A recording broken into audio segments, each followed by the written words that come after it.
So, guys, welcome to the fifth day of my video. और आज मैं precisely एक टॉपिक आप लोग को डिस्कस करने वाला हूँ आप लोग के साथ। एक्चुअली मैं थोड़ा बहुत उसके लिए हिंट भी दे दूँगा। इनफैक्ट मैं इसके लिए एक नोट्स भी तैयार किए हैं, तो उस नोट्स के बेसिस पे जो है हम लोग देखेंगे आज इस टॉपिक के बारे में। और टॉपिक जो है बहुत इम्पॉर्टेंट टॉपिक है। अगर मैं बात करूँ टॉपिक के वेटेज का, तो बहुत ही इंपॉर्टेंट टॉपिक है and the topic is called physical spectroscopy. So बात करेंगे हम लोग फिजिकल स्पेक्ट्रोस्कोपी की आज पूरी लेक्चर में।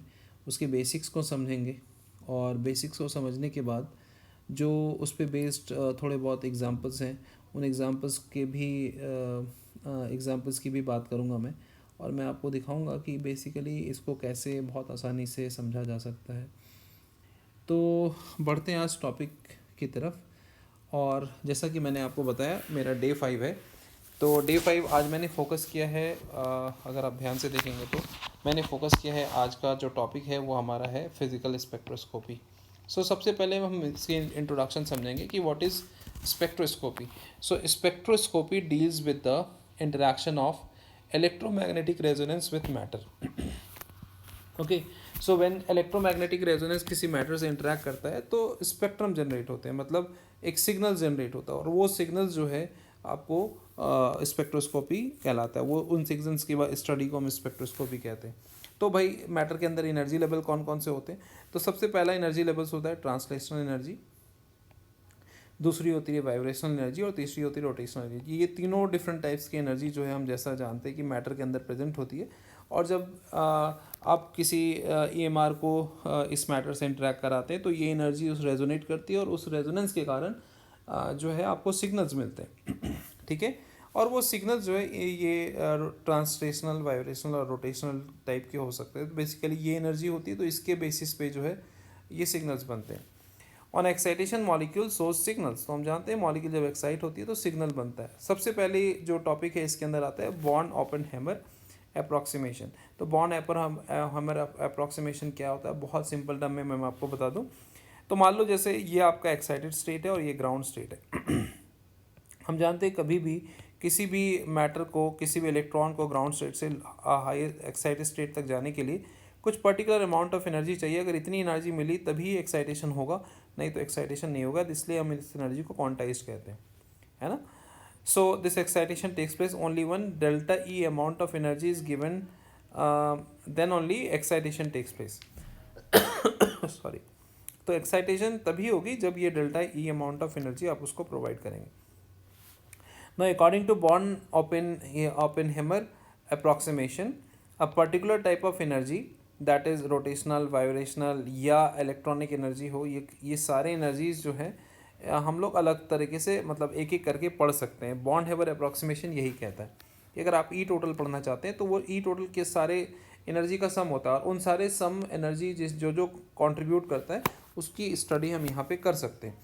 That is E total is equal to translational energy, rotational energy, vibrational और इलेक्ट्रॉनिक एनर्जी सबको मिला दे तो ये सारी टोटल एनर्जी बन जाएगी। इस सभी की सिग्नल हम पढ़ सकते हैं।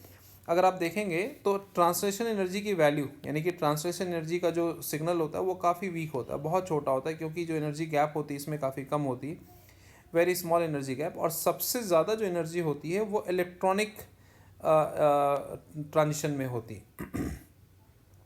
मतलब जैसे रोटेशनल है, वाइब्रेशनल है, उसी तरह से इलेक्ट्रॉनिक एनर्जी भी होती है, और वो इलेक्ट्रॉनिक एनर्जी जो होती है उसमें सबसे ज़्यादा एनर्जी होती है।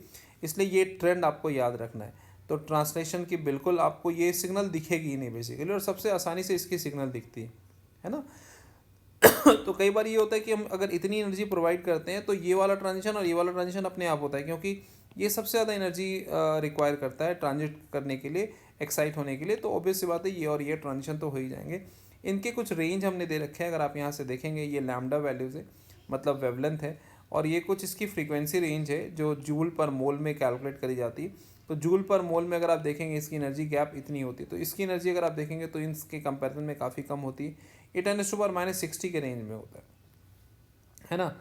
तो इसमें आप याद रख सकते हैं इस तरह से TRVE, है ना। इसका जो शॉर्टकट होगा वो TRVE होगा। T सबसे कम है, फिर R होगा, फिर V होगा, और इससे ज़्यादा हाईएस्ट एनर्जी होता है इलेक्ट्रॉनिक ट्रांजिशन के लिए, तो यहाँ से जो है TRV आप इसे याद रखिए, ई की जो एनर्जी होती है सबसे ज़्यादा होती है ना। आगे बढ़ते हैं। अब जैसे ये वाला जो ग्राफ है, अपर वाला ग्राफ, ये एक्साइटेड स्टेट को दिखा रहा है और जो लोअर वाला ग्राफ है ये ग्राउंड स्टेट को दिखा रहा है। तो सिंपली अब अगर मैं इसकी बात करूँ तो ये सिर्फ इस बात को बताता है कि electronic energy gap is very high, है ना। जब हम इलेक्ट्रॉनिक ट्रांजिशन देखते हैं तो इस केस में गैप काफ़ी कम होता है, रोटेशनल वाले में गैप काफ़ी कम होता है और इसमें काफ़ी ज़्यादा होता है। तो ऑब्वियस सी बात है ये वाले के सिग्नल काफ़ी हमें स्ट्रॉन्ग दिखेंगे, मतलब हाई एनर्जी वाले सिग्नल्स होंगे, है ना। Electronic transition is seen then, मतलब जब इलेक्ट्रॉनिक ट्रांजिशन होती है, यही बात मैं अभी बता रहा था पीछे आपको, इलेक्ट्रॉनिक ट्रांजिशन जब कभी भी होगी तो उसके साथ वाइब्रेशन और रोटेशन अपने आप हो जाएंगे, क्योंकि इसके लिए जो एनर्जी होगा इसी के अंदर आएगा, है ना। मान लो जैसे आपके पास कोई 3 सामान खरीदने, है ना, तो मान लो एक सामान है 10 रुपये का, एक होता है 50 रुपये का और एक होता है 100 रुपये का। तो अगर आपको 100 रुपये वाले सामान खरीदने की कैपेसिटी है तो 20 और 10 वाले की तो है ही, लाइक दैट आप ऐसे समझ सकते हैं। तो बड़ा सिंपल सा इसका एक लॉजिक है जिससे हम बहुत आसानी से समझ सकते हैं। इसके बाद आता है इंटरप्रिटेशन ऑफ स्पेक्ट्रा, कैसे आप किसी स्पेक्ट्रा को इंटरप्रेट करते हैं। तो स्पेक्ट्रा को इंटरप्रेट करने के लिए मतलब फॉर किसी भी स्पेक्ट्रा को एक्साइट होने के लिए 3 कंडीशन होने, मतलब स्पेक्ट्रा को बनने के लिए 3 कंडीशन होनी चाहिए। सबसे पहला कंडीशन है बोर्स फ्रीक्वेंसी कंडीशन, सबसे पहला है बोर्स फ्रीक्वेंसी। अभी इन सारे कंडीशंस को देखेंगे क्या होता है। दूसरा होता है सिलेक्शन रूल, तीसरा होता है बोल्ट्जमैन पॉपुलेशन रेशियो। अब ये बोल्ट्जमैन पॉपुलेशन रेशियो या सिलेक्शन रूल या बोर्स जो फ्रीक्वेंसी कंडीशन है ये क्या है, ये हम एक एक करके देखेंगे। For spectra all 3 condition should be satisfied, किसी भी स्पेक्ट्रा को बनने के लिए तीनों कंडीशन जो है सेटिस्फाइड होनी चाहिए, तभी इस तरह से आपको जो है इसमें स्पेक्ट्रा दिखेगा, नहीं तो स्पेक्ट्रा नहीं दिखेगा। तो चलिए हम लोग सबसे पहला देखते हैं बोर्स कंडीशन, है ना। अगर आपको कहीं पे भी लगता है कि वीडियो समझना है, टॉपिक को समझना है, तो पॉज करके आप ज़रूर सुन सकते हैं और उसके बाद आप आसानी से समझ सकते हैं कि भाई क्या है बेसिकली, है ना।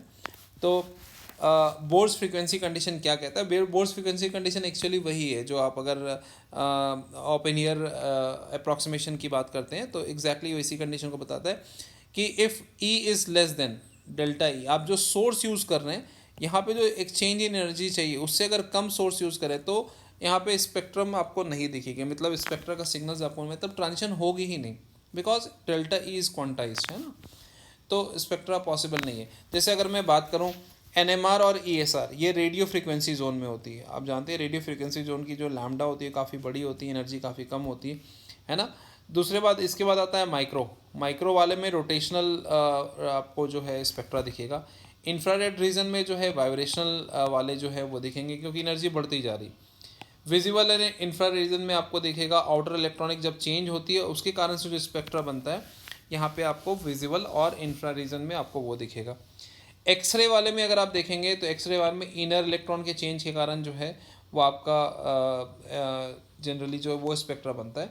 और अगर बात करेंगे गामा रे के केस में तो इसमें मोज़रबियर जो है वो स्पेक्ट्रा बनता है ना। तो चेंज इन न्यूक्लियर कॉन्फ़िगरेशन और यहाँ पे मास स्पेक्ट्रा बनेगा, है ना। तो मास स्पेक्ट्रा के लिए एक्सरे चाहिए। तो these are the different energy bands जहाँ पे आपको ये सारे तरह के जो है आपको ट्रांजिशंस होंगे और उसके कारण से सिग्नल्स बनेगा और वही सिग्नल्स जो है रेजोनेट होकर के स्पेक्ट्रा आपको दिखेगा, है ना। Next is selection rule. अब ये सिलेक्शन रूल क्या होता है। तो सिलेक्शन रूल के अंदर आता है ग्रॉस सिलेक्शन रूल और दूसरा आता है स्पेसिफिक सिलेक्शन रूल। ये 2 तरह के सिलेक्शन रूल्स होते हैं। तो सबसे पहले ग्रॉस सिलेक्शन रूल के बारे में समझेंगे। ग्रॉस सिलेक्शन रूल क्या होता है, ये मॉलिक्यूल के बेसिस पे होता है, मॉलिक्यूलर स्ट्रक्चर के बेसिस पे हम इसको डिफाइन करते हैं। तो ये पूरी तरह से थियोरेटिकल है। और स्पेसिफिक सिलेक्शन रूल क्या होता है, ये क्वांटम एनर्जी लेवल पे डिपेंड होता है, ये पूरी तरह से मैथमेटिकल होता है। तो चलिए कुछ कुछ हम लोग यहाँ पे देखते हैं। जैसे रोटेशनल स्पेक्ट्रा के लिए ग्रॉस सिलेक्शन रूल क्या है, परमानेंट डायपोल होना चाहिए, जैसे HCl HCN में होता है ना। तो ये ग्रॉस सिलेक्शन रूल हो गया आपके पास रोटेशनल स्पेक्ट्रा के लिए। उसी तरह से वाइब्रेशनल स्पेक्ट्रा के लिए डायनेमिक डायपोल होनी चाहिए, जैसे CO2 के केस में डायनेमिक डायपोल होते हैं, है ना। डायनेमिक डायपोल क्या होता है हम लोग आगे देखेंगे। अभी रमन स्पेक्ट्रा के केस में चेंज इन पोलराइजेबिलिटी होगा तभी रमन स्पेक्ट्रा होगा। ये इसके ग्रॉस सिलेक्शन रूल्स हो गए, है ना। अब स्पेसिफिक सिलेक्शन रूल क्या है, रोटेशनल के लिए डेल्टा J की वैल्यू जो होती है +-1 होनी चाहिए। अब डेल्टा J क्या है इसको हम लोग आगे समझेंगे।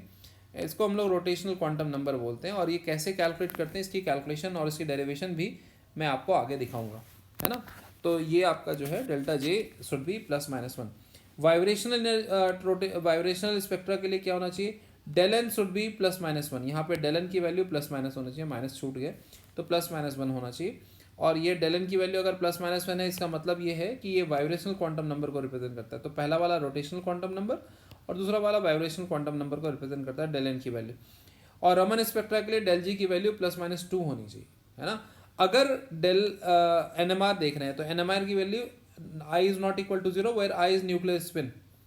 जब I is not equal to 0 होगा तभी आपको एन एम आर दिखेगा, मतलब N M R nuclear spin अगर हो रहा है तभी आपको न्यूक्लियर मैग्नेटिक रेजोनेंस दिखेगी, नहीं तो नहीं दिखेगी। और इसके लिए एम आई की वैल्यू, है ना, जिसमें मैग्नेटिक क्वांटम नंबर बोलते हैं इसे। और अगर मैग्नेटिक क्वांटम नंबर की बात करें तो मैग्नेटिक क्वांटम नंबर की वैल्यू +-1 होनी चाहिए, तभी आपको ये थे कुछ शॉर्टकट। अगर आप देखेंगे तो ग्रॉस और स्पेसिफिक रूल, कुछ रोटेशनल, वाइब्रेशनल, रमन और एनएमआर स्पेक्ट्रोस्कोपी के लिए ये आपको याद रखनी पड़ेगी। इसके लिए आपके पास ये डेटा आपको बिल्कुल याद रखनी चाहिए, है ना। स्पेसिफिक सिलेक्शन रूल, अगर मैं किसी की बात करूँ, जैसे अगर मैं बात करता हूँ आई की वैल्यू, है ना, तो आई की वैल्यू अगर आप देखेंगे जो इंटेंसिटी ऑफ द सिग्नल है, स्पेसिफिक सिलेक्शन रूल में सबसे पहला चीज़ है इंटेंसिटी ऑफ द सिग्नल जो है ये r² mn पे डिपेंड करता है। ये mn जो है वही वही एल और एन, एल और एन जो जहाँ पे यूज करते हैं एल एन एम एल जो होती है क्वांटम नंबर्स, उसी में से n को हटा दीजिए, n के बाद आता है l, l के जगह पे हम यहाँ पे m लिखते हैं, उसके वहाँ पे आता है NLM, है ना, m के जगह पे यहाँ पे n लिखेंगे, है ना। तो इसको हम लोग बोलते हैं ट्रांजिशनल डायपोल मोमेंट, है ना। RMN को क्या बोलेंगे, ट्रांजिशनल डायपोल मोमेंट। और इसकी वैल्यू जो होती है, या हम इसे एक और नाम से जानते हैं, इसको हम लोग और लिख सकते हैं यहाँ पे, और इसको हम लोग ट्रांजिशनल मोमेंट इंटीजर भी बोलते हैं, है ना। इसे हम लोग क्या बोलते हैं, ट्रांजिशनल मोमेंट इंटीजर, जिसमें m की वैल्यू जो है ग्राउंड स्टेट को दिखाता है और n की वैल्यू जो है एक्साइटेड स्टेट को रिप्रेजेंट करता है यहाँ पे, ठीक है। तो अगर मैं बात करूँ कि RMN को हम मैथमेटिकली कैसे रिप्रेजेंट करते हैं, तो इसको हम लोग रिप्रेजेंट करते हैं साई ऑफ m ऑपरेटर, उसके बाद साई स्टार होता है ऑपरेटर के साथ, और साई एंड डी टॉ, है ना, ये ऐसे रिप्रेजेंट करेंगे। By solving the above equation we get the value of delta J. अभी हम इसको सॉल्व करके भी देखेंगे इसकी वैल्यू डेल्टा जे की कैसे ये बताता है ना। We will see the derivation of the rotational in vibrational spectroscopy. जब वो पढ़ रहे होंगे तो हम वहाँ पे डिराइव भी करेंगे, इसी लेक्चर में आपको इसके डेरिवेशन में आपको दिखाऊंगा, है ना। सो अगर RMN की वैल्यू 0 के बराबर नहीं है तो ट्रांजिशन अलाउड ट्रांजिशन बोलते हैं, और RMN की वैल्यू अगर 0 के बराबर है तो इसको फॉरबिडन ट्रांजिशन बोलते हैं, मतलब यहाँ पे ट्रांजिशन नहीं होगी। अगर 0 के बराबर नहीं होती तभी ट्रांजिशन दिखता है, नहीं तो 0 हो जाएगा तो ट्रांजिशन दिखेगा ही नहीं, ऑब्वियस सी बात है, क्योंकि कोई स्पिन होगी नहीं, कोई मैग्नेटिक रेजोनेंस होगा नहीं, इसके कारण से आपको कोई यहाँ पे फॉरबिडन ट्रांजिशन हो गया। फॉरबिडन ट्रांजिशन होगी तो आपका यहाँ पे आपको कोई ट्रांजिशन नहीं दिखेगा, है ना। तो नेक्स्ट आता है बोल्ट्जमैन पॉपुलेशन रेशियो। अब ये बोल्ट्जमैन पॉपुलेशन रेशियो क्या है, अगर मैं J को एक्साइटेड स्टेट और I को ग्राउंड स्टेट मानता हूँ तो इस रेशियो को number of molecule in the excited state divide by the number of molecule in the ground state is equal to GJ into E to the power -EJ by KT by GI into E to the power -EI by KT। यहाँ पे K जो है ये Boltzmann constant को represent करता है और G यहाँ पे डीजेनरेसी को रिप्रेजेंट करता है। अगर मैं इसे सिंप्लीफाई करूं तो सिंप्लीफाई करने के बाद आ जाता है GJ by GI into E to the power -delta E by KT, पर K जो है बोल्ट्जमैन कांस्टेंट है क्योंकि E नेगेटिव है ना। अगर E की वैल्यू काफ़ी बड़ी हुई तो NJ बाई NI की वैल्यू क्या हो जाएगी, छोटी। इसका मतलब NI बड़ा और NJ छोटा। इसका मतलब ज़्यादा मॉलिक्यूल जो है ग्राउंड स्टेट में और कम मॉलिक्यूल एक्साइटेड स्टेट में, इसका मतलब है ज़्यादा प्रोबेबिलिटी है मॉलिक्यूल को एक्साइट होने की, है ना। तो इस तरह से हम मॉलिक्यूल के बारे में थोड़ी सी टेंडेंसी बता सकते हैं। नेक्स्ट इज रोटेशनल स्पेक्ट्रोस्कोपी, है ना। रोटेशनल स्पेक्ट्रोस्कोपी में कुछ चीज़ें हैं जो पर्टिकुलर टाइप के रोटेशनल स्पेक्ट्रोस्कोपी होती है, पहले इसके बारे में जान ले। तो रोटेशनल स्पेक्ट्रोस्कोपी का इंट्रोडक्शन देखते हैं, फिर हम लोग इसको पार्ट 2 में रिप्रेजेंट करेंगे। सो रोटेशनल स्पेक्ट्रोस्कोपी क्या बताता है, एक तरह से देखेंगे कितने तरह का रोटेशनल, प्योर रोटेशनल होता है, टाइप ऑफ रोटर होता है, रोटेशनल एनर्जी लेवल्स होते हैं, और सिलेक्शन रूल होता है, और नॉन रिजिड रोटर होते हैं। तो ये कुछ टर्म्स हैं जो रोटेशनल स्पेक्ट्रो के लिए हमें पता होना चाहिए। एक एक करके हम समझेंगे कि प्योर रोटेशनल क्या होता है, टाइप ऑफ रोटर क्या होता है, रोटेशनल एनर्जी लेवल क्या होता है, सिलेक्शन रूल इसके लिए क्या होता है, नॉन रिजिड रोटर्स क्या होते हैं, है ना। तो इसको समझने के लिए हमें मैकेनिज्म इसका समझना पड़ेगा। Mechanism of interaction between radiational and rotational molecule.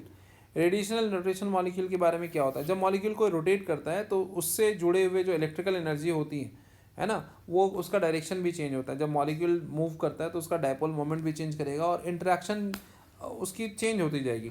तो लेट्स से एक इलेक्ट्रिकल वेव है, ये इलेक्ट्रिकल वेव आप समझ सकते हैं कि जब इलेक्ट्रिकल वेव मूव करती है तो उसके बेसिस पे, है ना, जब मॉलिक्यूल रोटेट हो रहा होता है तो मॉलिक्यूल के डायपोल मोमेंट भी जो है इसकी डायरेक्शन चेंज हो रही है, और ये डायरेक्शन चेंज होने के कारण ही आपको इसमें जो है डिफरेंट टाइप्स के स्पेक्ट्रा दिखेंगे, है ना। Rotating molecule will undergo change in the direction of the dipole which will result in a field generation which resonates with EMR's electric field, and energy is transferred to get the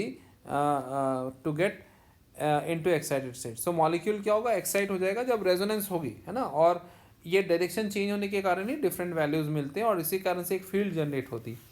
अब वो field अगर electrical energy से interact करती है तभी आपके पास जो है वो यहाँ पे रोटेशनल स्पेक्ट्रोस्कोपी दिखता है। So we get a signals of the rotational spectroscopy, इसी बात को मैं कह रहा था यहाँ पे।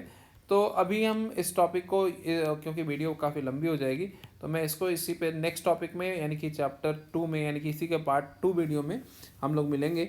और यहाँ पे लगभग मैंने आपको जो है फिज़िकल स्पेक्ट्रोस्कोपी की जो बेसिक्स हैं उसके बारे में मैंने आपको बता दिया, है ना। तो अगर आपको लगता है तो वीडियो को पॉज करिए, वीडियो को पॉज करके दोबारा सुनिए, ताकि जो है ये जो स्पेक्ट्रोस्कोपी के जो बेसिक कंसेप्ट है वो उसको आप बहुत अच्छे से क्लैरिटी से समझ पाए।